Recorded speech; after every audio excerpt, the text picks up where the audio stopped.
Good afternoon, everybody. Good afternoon. Oh, nice. Okay. Getting. All right, as you just heard today, President Biden is taking further action to lower gas prices and promote energy security.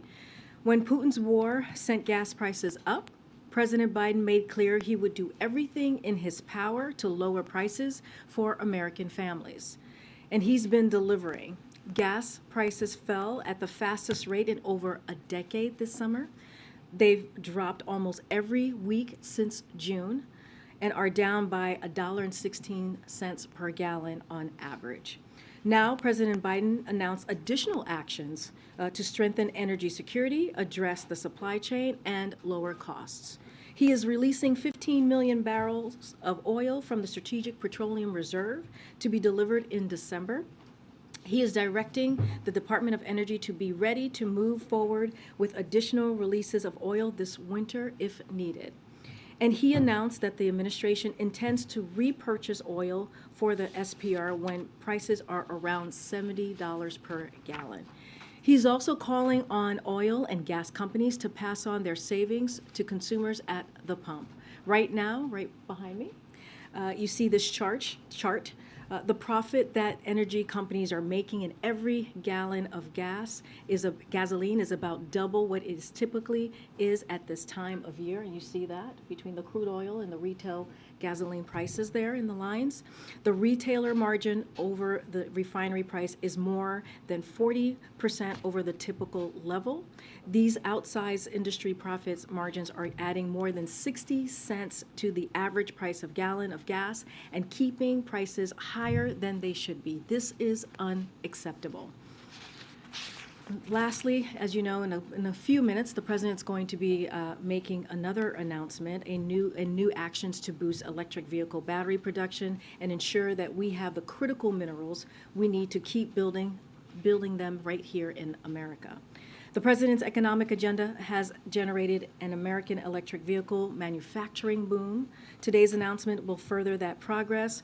Through the bipartisan infrastructure law, the Department of Energy will award $2.8 billion in grants to expand domestic manufacturing of batteries for electric vehicles and the electric grid. The president will also announce the American Battery Material Initiative, a new effort to mobilize the entire government in securing a reliable and sustainable supply of electric minerals used for power, electricity, and EVs. The president will be joined at today's announcement by Energy Secretary Granholm and executives from leading battery companies. With that, Josh, welcome back. I feel like I haven't seen you in a while. I know. Well, I think last time was Air Force One on the way to Hagerstown to break. That's eternity ago. What trip? Two questions. The president just said that the oil releases from the Strategic Reserve were not political. But we've seen on a daily basis that the administration is making these announcements on abortion, gas prices, EVs, student debt, and an array of other programs such as infrastructure. What's the goal of these announcements, given that they're happening so close to midterms? Look, and the president was asked specifically that question on the gas prices in our announcement today, and he was very clear. He said, if you've watched him these last several months, these last 4 months, I believe that what he said, he's been working every day to lower gas prices for the American people, especially after we saw Putin's brutal war in Ukraine, which led to Putin's price hike, as we have seen in the last several months. So he has made it very clear. He wanted to make sure that we lower the prices for the American people. We've seen independent analysts have said the actions that this president took, this historic action that the president took, has worked, and so he's going to continue to deliver. And when you're asking me about the abortion and Roe was decided in June, and because that happened, and the president understanding what that would mean for millions of women across the country, he took action. He took executive action. He's going to continue to speak to it, and he has been very clear that in order to actually codify Roe, the American people have to make their voices heard. And so the president is not going to shy away from delivering for the American people. He's not going to shy away from a record that you all have seen for the past 20 months that is just that, an economic policy, economic plans, economic legislation, and now laws that is working for the middle class. Gotcha. Gotcha. And then on the announcement today, a year ago, the president said after the G20 that $3.35 a gallon hurt families. When he took office, gas was $2.40 a gallon. What does the administration think is a reasonable price for gasoline such that it could end withdrawals and kind of allow the reserves to replenish? So first of all, he's taking this action. We know that gas prices are going down, but they're still too high. And he acknowledges that, and that's why we're continuing taking the work to bring those prices down. And that is the promise that he's made the American people. I know people have asked, what is the sufficient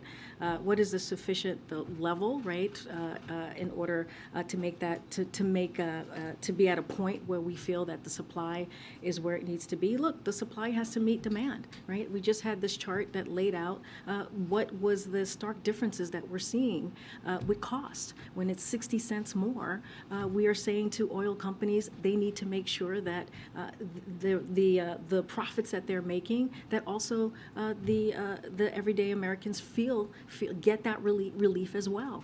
And so really we're trying to make sure that supply meets demand. That's what the president is trying to do. And he uses the Strategic Petroleum Reserve, where he taps into it to say, as you know, which is a historic decision. That's what the Strategic Petroleum Reserve are for. They are for these moments, these global challenges, these global market challenges that we're seeing because, in particular, because of this Putin's war.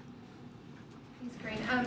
In the 15 million barrels of oil the president talked about today, it's when you put that in the context, Americans consume an average of nearly 20 million barrels of oil a day. So for the actual impact of this announcement, when could Americans actually expect to see results of this when they're filling up at the gas station?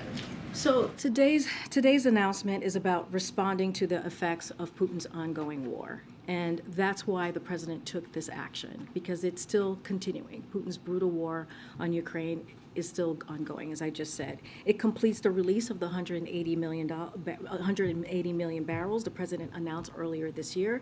And as you heard from the president just now, he's directing the Department of Energy to be ready to release additional barrels of oil should conditions warrant it. And so we've seen the impacts. We've seen the impacts already. Again, and I just said this to Josh, we have seen independent analysts say that the work that this president has taken when it comes to this historic decision with the Strategic Petroleum Reserve, we have seen some of the effects. We have seen gas prices go down. So again, the president's going to do everything that he can to make sure that we make the lives of American families a little bit easier. But you couldn't say a timeline of, by saying this today and happening in December, of when there's actually an impact for American consumers and pocketbooks, of when people might feel this. So again, we are already seeing the impact on consumers, but what the president is saying is that the prices are already too high. And so we want to make sure that the supply out there meets the demand, and that is not what's happening. And just one more, sorry, on restocking the reserve when it hits $70 a barrel, oil's trading at around $83 a barrel today. What makes the president confident you'll be able to buy back oil at that level? So the release of the oil from the Strategic Petroleum Reserve was always meant to be a bridge, as you've heard us say many times, to greater supply. So make sure that we have that supply out there. The pace of releases for October and November tapered off just a bit. But again, we want to make sure that it matches, that the supply matches the demand. So we're not saying that we're trying to bring down the price down to $70. That's not what we're trying to say. You heard the president mention how it's an incentive is what he's trying to put forward. So what we're saying is that if it goes to $70, oil companies should know that the United States government will come into the market as a buyer. And so that will create more certainty for companies as they weigh increasing investment. We're giving them further incentive to increase production. Of course, we refrain the flexibility to replenish at any market price, but we wanted to clearly signal to producers that we will continue the market, to support the market in this price range. Thank you, Karine. To what extent does the White House and the administration feel the announcement today will actually counter the announcement we heard from OPEC and Saudi a few weeks ago to cut oil output? Do you expect it to partially offset that decision? Do you expect today's announcement to completely offset that decision? So, look, what we're trying to do, and we have said this many times, is prices are too high, and we're trying to make sure that we lower those prices for the gas prices, even though we have taken these actions these past several months with the Strategic Petroleum Reserve. Again, with Putin's ongoing war, the president wanted to make sure that he completed the 180 million barrels the president announced earlier this year. And as you know, as he also said, the Department of Energy is going to take actions as well. Look, it is very important that the president, he feels, gives American families a little bit more breathing room and keeps to his promise that he's made for the past several months to do everything that he can in his power to bring down gas prices for the American people. Would you describe today's action as a counter to the decision from OPEC and Saudi? I would describe the president's actions today as a continuation of his promise to the American families to bring gas prices down. He feels that they're still too high, even though we have seen them come down for 98 consecutive days, which is a historic decline that we have not seen in over a decade. And so this is, again, a continuation to his promise to the American people. A quick follow-up on the reserve refill that the president spoke about at $70.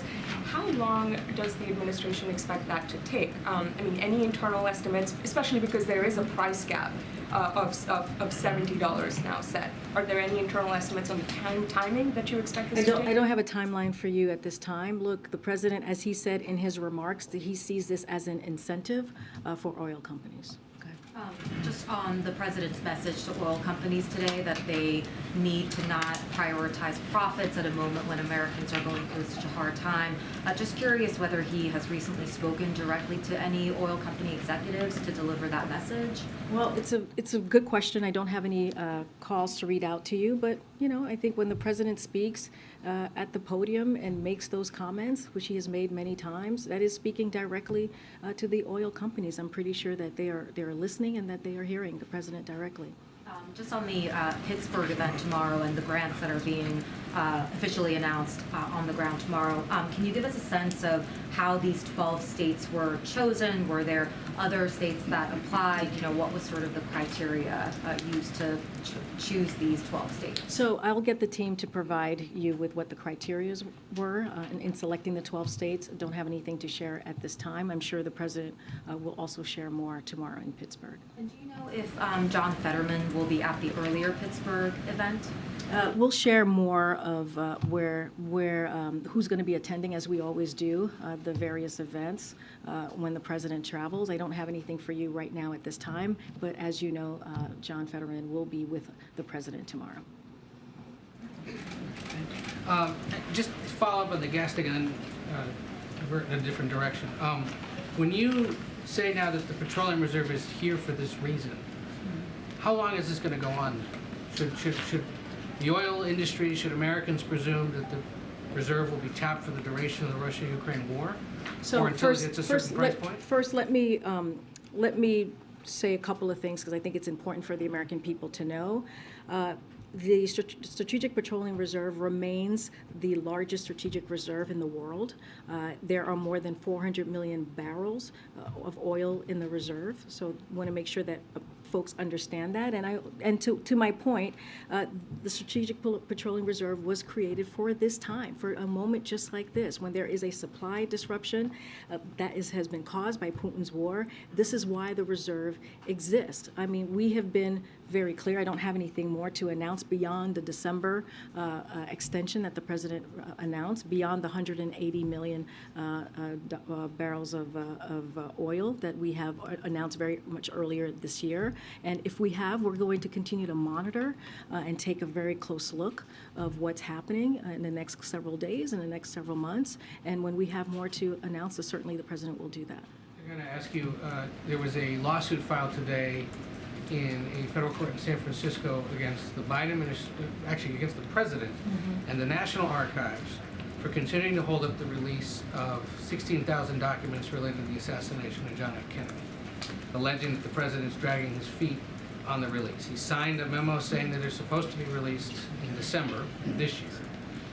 Any response to the lawsuit, and does the president still plan to allow the release of those documents in December? So, as you know, we don't respond to lawsuits from here. It is not my place to do so. I can get more information on the documents for you to see where it is in the process, but I won't be responding to a You're not lawsuit from aware here. of planning I'm to not- hold up? I'm not aware of that. Again, I would have to check in with the team to see where we are in that process. Curious if the president himself has ever asked to see them. Again, I don't have anything to share on the specific documents. I would have to check in with the And team. he's doing this visit to Pennsylvania tomorrow, making one campaign stop. We heard again today that former President Obama is headed to Nevada now in November, in addition to the stops he's making next week for Democratic candidates. There was no update on the president's political schedule yesterday and the day before. Any chance there's an update today? We don't have anything to share with you on the president's travel, and we will be sure to share any upcoming trips that the president may have in the upcoming days and weeks. Still in the works. Again, I just don't have anything to preview at this time. We announced, as you know, he's going to go to Florida on November 1st, and if there are any other trips, you will hear from us, Ed. I promise you. I promise you. Go ahead. How seriously is the administration considering a ban on U.S. petroleum products? So everything is on the table. Don't have anything right now to preview. Clearly, our focus today is to make sure that we deliver on the president's promise, is to continue to lower gas prices for the American people. But again, I don't have anything to preview at this time. And just on the G20, has the administration locked in a meeting with Chinese President Xi Jinping yet? I don't have a meeting or anything to preview for you at this time with the meeting with the president. Hey, I have a foreign policy question, but first I wanted to follow up on something the president said earlier. He said that he's readying his team to look for other opportunities for further releases. Do you have a sense of what would spark a further release in the future? I know Europe is considering a ban or planning to implement a ban on Russian oil imports. Yeah, the president's asked his team to be on the ready in case there needs to be any more releases. Don't have anything else to preview. Clearly, we're going to be monitoring this the next several weeks, the next several months, and when we have more to announce, we will do so. I wonder also if you can comment on the arrest of Saad Ibrahim al-Mahdi in Saudi Arabia for sending tweets critical of the government. His son says he's been tortured and has accused the State Department of mishandling the case. So we can confirm the detention of Mr. al-Mahdi in Saudi Arabia and are closely following his case. We have consistently and intensively raised our concerns regarding this case at senior levels of the Saudi government in both Washington and also in Saudi. We will continue to do so. The Saudi government understands the priority we attach to resolving this matter. Exercising the freedom of expression should never be criminalized. Thanks very much. Back in 2020, when Congress was debating funding for replenishing the SPR, Democrats blocked it, saying it was a bailout for big oil. Why is it a good deal for taxpayers now? Well, right now we are dealing, again, I laid out what the Strategic Petroleum was created for. It was created for these moments, right? We're seeing supply disruption, right? There is a war currently happening in Ukraine that was started by Putin, a brutal war. And this is what these moments were for. When you see these global challenges, remember, this is a global challenge. This is not just happening here. It is affecting the global markets. And so this is an opportunity to do what we can to help American families. I was referring to the purchasing of the oil at $70 per barrel. Oh, I'm sorry. I thought you were meaning like why would we tap? No, Yeah. replenishing at a lower price. So can you say your question one more time so I heard Back it in properly? 2020, when Congress was debating funding for replenishing the SPR Yeah. at a low price, Democrats blocked it, saying that it was a bailout for big oil. But now President So Biden said today that it would be a good Yeah, deal I for know tax- exactly what you're talking about. You're talking about when Donald Trump was trying to sell it at $20 per barrel to buy it. Look, it was a different time then. It was not the same situation that we are currently in. The reserve was close to full capacity at that time, and so there was no reason to make that type of repurchase. Yeah, earlier you pointed out that this isn't the first time that President Biden has called out the profits of oil companies. A couple months ago it was talking about first quarter profits. Now it's second quarter. And so at this point, does the president feel like oil companies are ignoring his calls on this issue, the fact that they've continued to keep these profits?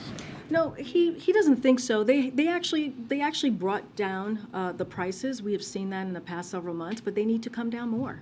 And that's what the president is trying to make sure that continues to happen. And so he's not going to shy away from it. He wants to make sure that, as we saw in the chart, they did come down. They were able to do that. If you saw at the beginning of the chart, the prices dipped, and it met what the retailers were paying. And so now we're seeing the difference, that 60 cents difference. And so we want them to bring that down to meet where consumers are. And then House Speaker Nancy Pelosi, in an interview posted today by Punchbowl News, said that Democrats need to improve their messaging when it comes to inflation over the next 3 weeks before the midterms. She calls inflation a global issue and points out or argues that because unemployment has decreased under Democrats and Biden, that inflation has gone up. And what's your response to the Speaker of the House saying that there is a messaging issue, that message is not getting out to voters right now, as indicated by polling that shows that those who have voters that are concerned about the economy, inflation, are favoring Republicans over Democrats? So first, let me just say, got to be mindful because of the Hatch Act on when I speak about, I cannot speak. No, I'm going to get there. Give me a second. I have to lay this out, right? It is my prerogative to say I don't want to make sure that I adhere to the Hatch Act, so I got to put that out there. As it relates to messaging, look, we have always been very clear. The president has always been very clear. We understand. I know you were talking about polls and what the American people are feeling. We understand what they're feeling. We understand that they are feeling a bit of a crunch because of cost, because of inflation. And that's why the president is doing what he's doing today. That's why he's making it very clear that he's taking extra actions to bring down the cost, continue to bring down the cost of gasoline. You heard me talk about hearing aids. 30 million Americans are going to see now lower costs in purchasing hearing aids. When you think about the Inflation Reduction Act, it's going to lower costs. When you think about healthcare, when you think about energy costs, these are actions that this president has taken. These are action that he's taken with congressional Democrats, and we're going to continue to speak to that. But we get it. We get that Americans right now are feeling that pinch. But, the other piece of this, too, is you have congressional Republicans who are doing the opposite. They don't want to give the health care cost, they won't bring down health care costs. They don't want to bring down energy costs. If anything, they want to increase what Americans are paying with health care and with energy. And that's their plan. Their plan is to get rid of Medicare. Their plan is to get rid of Social Security. And our plan is to make sure that we are protecting American families, that we are lowering costs, and we're going to continue to push that message and make sure that the American people hear directly from us. Thank you, Karine. The football soccer World Cup starts in a month in Qatar. How does the White House feel about the many reports of human rights abuses in that country, particularly in the preparation for this World Cup? And also, from what level of government will somebody be sent there as a representative? So your last question first. We're still determining who will lead and join an official U.S. delegation to the World Cup. We look forward to this important event. And of course, we will be cheering on Team USA from the White House. As you've heard from the president, he has said this directly himself. He will always and will continue to call out any human rights abuses. That is something that he never shies away from, whether it is a leader to leader or whether it is speaking about it outright. And so that will be something that he will continue to do. You wouldn't call it out in the sense of sending them a message by not sending a delegation or, to watch sitting in one of these stadiums where supposedly people were, horribly mistreated. I hear you. I answered the question as to he's going to, this is an important event, and we're going to be cheering on the team, Team USA. It is not an unusual thing for us to do when there is an event like this in whichever country it is. But again, when it comes to human rights, human rights abuses, the president will continue to call that out. This event is about our team. Team USA is about, again, a special event, and we're going to cheer them on. Thank you, Karine. You've condemned governors sending migrants to various cities across the country, but where should officials that are overwhelmed by the number of migrants coming into their cities and into their shelters, where should they send the migrants? Well, we have said many times before, there's a process, a legal process, and that we are willing to work with cities who are dealing with this issue. What we have seen from governors is that they are using migrants as a political tool. That's not the way to do it. And they're sending migrants, as we've seen the last several months, the last several weeks, they're sending migrants without letting city officials know, without letting the federal government know. And what they do is they call TV news stations to be there to capture this moment and use it as a political stunt. And so we will continue to call that out, but we are willing and open to work with cities that are dealing with this issue, as we have done with New York City, as we have done with Washington, D.C., and other cities as well. Does President Biden want more migrants to come to Delaware? I don't even understand that question, but I'll move on. Go ahead. Thanks, Karine. I'm wondering if you have a response to these videos first published by the Tampa Bay Times this week that show people in Florida who had been convicted of murder or sex offenses being released from prison, apparently thought they had the right to vote and had now been arrested for doing so. Yeah, we have seen those videos. We have seen that reporting by publication that you just mentioned. I want to be careful because I don't want to weigh in on any specifics ongoing cases in Florida, but the president believes that people who are not incarcerated for a felony should have their voting rights restored automatically, and he has repeatedly called on the Senate to pass comprehensive voting rights legislation that would do just that. Go ahead. Thank you, Karine. Two questions on two different subject matters. First, high gas prices. Has the President of the White House ever considered summoning these oil and gas company executives here to the White House so that President Biden can deliver some of the message that he delivered earlier in the Roosevelt Room?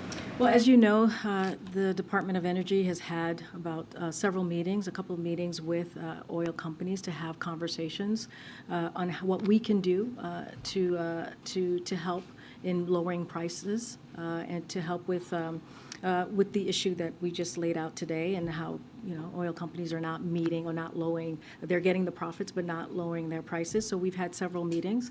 We had White House officials who have also attended those meetings as well. Don't have anything else to preview or to add to that, but we have been in close touch with these oil companies. Okay. And also on Ukraine, as you know, there's been bipartisanship in terms of supporting Ukraine financially and militarily over the course of the past year since February 24th. Yesterday, the leader for Republicans in the House, Kevin McCarthy, said if Republicans take over the House, don't expect a blank check. That's the way he put it, in terms of supporting Ukraine. What's your response to that? So as you know, the United States has provided Ukraine with robust bipartisan support as Russia wages this brutal war, this unprovoked war on the people of Ukraine. We will continue to work with Congress, as we have these past several months, on these efforts and support Ukraine as long as it takes. And that is a commitment that the President made to President Zelensky just last week when they had their one-on-one conversation, and also at the G7 meeting with President Zelensky last week as well, with our partners and allies. Look, we thank leaders across the House and the Senate, Republicans and Democrats, who are working with us to hold Putin accountable and support Ukraine to defend itself from Russia's crime and atrocities. And so, again, we will remain in close contact with House and Senate members. This is an important. We see this supporting Ukraine in their fight for democracy and their fight for freedom as an important important moment in time. So you expect bipartisanship regardless of who controls Congress as We're it gonna- relates to Ukraine funding? Well, I'm not going to get into hypotheticals from here. What I'm saying is we appreciate the bipartisan support that we have seen these past several months, and we will continue to work with House and Senate members to make sure that the support that we are giving the brave people of Ukraine that continues. I got a question about the upcoming meeting with the President of Israel next week. The Israeli government once again reiterated its sort of position that it won't send direct weapons to Ukraine, preferring humanitarian aid. Given the situation, given Russia's action, given the increasing implication of Iran in this war, is this something that the president is going to push with his Israeli counterpart when he meets with him, push for the Israelis to maybe help more militarily the Ukrainians? So I would refer you to the government of Israel for more on their decisions. Not something that I would comment from here, but the president looks forward to welcoming the president of Israel to the White House on October 26th, as I announced yesterday, for a visit that will underscore the enduring partnership between the United States and Israel. I'm not going to get ahead of any specific issues the president plans to raise, but I can confirm they will consult on a variety of issues, of key issues, including opportunities to deepen Israel's regional integration and ways to advance equal measures of freedom, prosperity, and security for both Israelis and Palestinians. Again, when it comes to their own government decision, I would refer you to them. Okay. Thank you, Karine. So you're asking oil companies to further lower gas prices. What makes you think that they are going to listen to an administration that is ultimately trying to put them out of business? How is the administration trying to put them out of business? Well, they produce fossil fuels, and this president says he wants to end fossil fuel. So look, you kind of asked me this question yesterday, and here's where we would say U.S. oil production is up and on track to reach a record high next year. We've seen that from from when we see their profit margins. It's record high. And so, in fact, the United States has produced more oil in President Biden's first year than under Trump's administration's first year, but at the same time, oil companies are raking in record profits, while more than 9,000 approved drilling permits remain untapped by the oil industry. There is no shortage of opportunity or incentive for oil companies to ramp up production. This is something that they can actually do. It is available to them. They can do this, and also they are getting the profits.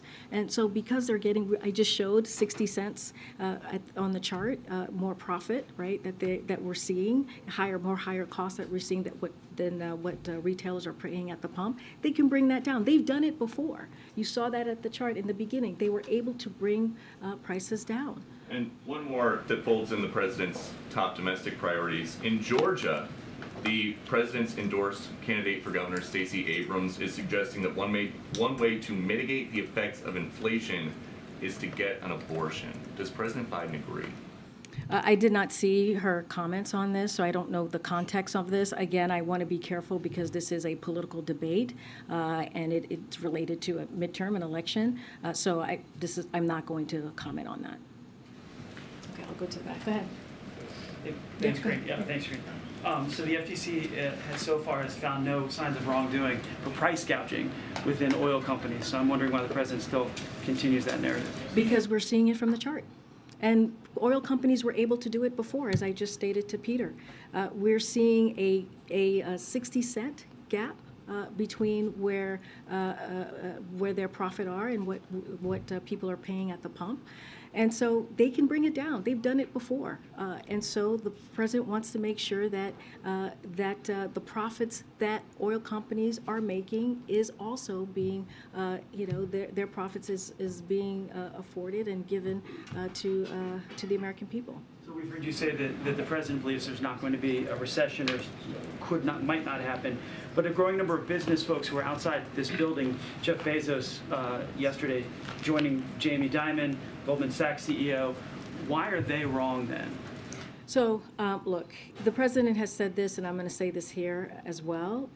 What he wants the American people to know is because of the resilience of the economy, and because of our economic plan, we are in a better place to deal with these global challenges, to deal with global inflation than any other global major company, major country in the world. And we are in a stronger position to navigate through these global challenges. We see jobs are up. We created 10 million jobs. We see that unemployment rate is at the lowest that we've ever had in a while, in historic lows. And because of those pieces of data that I just laid out, we think we are in a stronger place than we have been, than we have seen when we talk about a recession, what leads to a recession. And so, again, the president was very clear. He doesn't anticipate there being a recession because of those data points that I just laid out. Thank you, Karine. A couple of summit questions and then one on Iran, if I may. The first one is on the G20. Can you speak about what the president is trying to do in terms of rallying support for Ukraine in that forum? And on that note, can you confirm reporting that the White House is trying to ensure that President Biden does not bump into President Putin should he attend the summit? We still don't know whether he's attending the summit or not. That's my first question on the summit. Those reports are not correct. They're not true. What about what he intends to do in terms of rallying support for Ukraine at the G20? The president, as he has been rallying support for Ukraine these past several months. As you have seen, he was on the phone with G7 and also President Zelensky last week. Again, rallying support. I don't have anything specific to share about the G20 and what that it could or might look like, so won't get ahead of our plans. And then on the APEC summit, can you confirm local media reporting that Vice President Harris will be attending the APEC summit instead of President Biden, and respond to criticism that the forum is not considered important enough, especially because the president would already be in the region, and also concerned that President Xi Jinping might dominate the forum? So we don't have any travel announcement to announce at this time. Look, we are, of course, consider the forum important. That is why the United States will be the host of the APEX in 2023. So clearly that is important to the president. That is important to us. It is a top priority for the Biden-Harris administration to serve as a strong, reliable partner to APEC economies and identify common ways to replenish, to unleash economic opportunity, prosperity, and growth for us all. So again, this is important to the president, but I don't have anything to announce as far as any travel. Thank you. And then one last one on Iran. Is the administration aware that Iran has sent military personnel to Crimea to train Russian military personnel on Iranian drones? And on that note, can you also enlighten us or share anything on the discussion of Iranian arms transfer to Russia that's being raised by the U.S. and allies at the UN Security Council today? So on those reports, I don't have anything here to share or confirm. Look, we have said for months that Russia had plans to turn to Iran, and that is what we're seeing for support. And so it's another sign of how brutal Putin is willing to be and how isolated he is, along with Iran. The president spoke to this. One of your colleagues asked him a question about the martial law, and he talked about the brutality that Russia is trying to put onto the Ukrainians. And what we're continuing to see is how bravely the Ukrainians are fighting for their freedom and fighting against the Russians' aggression. But it's not going to change the course of the war. We are going to continue to support Ukraine and continue to provide them with security assistance as long as it takes, because we understand how important it is for them to fight for their sovereignty, how important it is for them to fight for their democracy. The U.S. Census Bureau said recently that adults in roughly 1/3 of households with infant children that use formula had trouble finding it. Obviously, the administration has taken a number of steps over the last several months to try to address this shortage. Why is the shortage still ongoing after so much time, and what more can be done? So, look, the president and his administration has taken actions, as you know, through the last several months to make sure that we have progress to address this issue that is currently happening right now, and also to avoid any future issues. As you know, we've ramped up the domestic production, which including invoking the Domestic Production Act, which has allowed companies to increase production. And as a result, U.S. infant formula production year to date has outpaced the 2020 levels. So we have seen some improvement. We understand that there's more work to be done, and so we're going to continue to work on that as well. Thanks. A couple questions on gas prices. The first is, when the president announced his initial round of actions back in March, he said that that directly would contribute to a 10 to 35 cent per gallon decrease in gas prices. Can you give the same or similar quantification here? And if not, what's the difference? Look, I'm not going to give a quantification here at this time.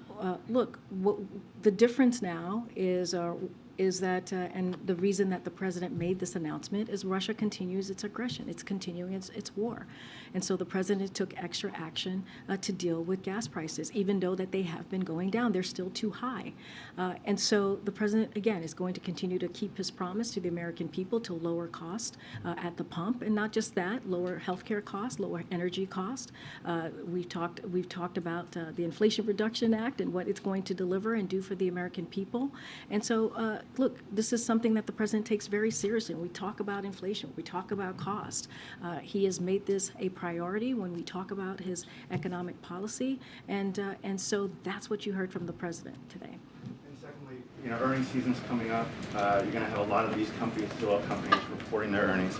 Most likely, potentially announcing more buybacks. If that happens again another quarter, what's the consequence here? I mean, what more can the White House do here to prevent oil companies from just continuing to, funnel profits to that? So, look, we're going to continue to have those conversations. As I mentioned, Department of Energy has been in touch with oil companies on a pretty regular basis, that they've had that open door of communication, so that will continue. And you're going to continue to hear from the president. I don't want to get ahead of what might or might not happen.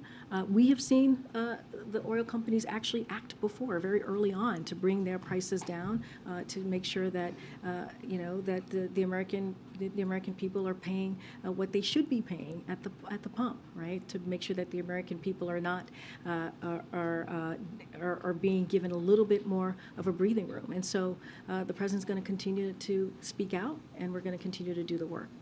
Thanks, Karine. Okay. Thanks, everybody.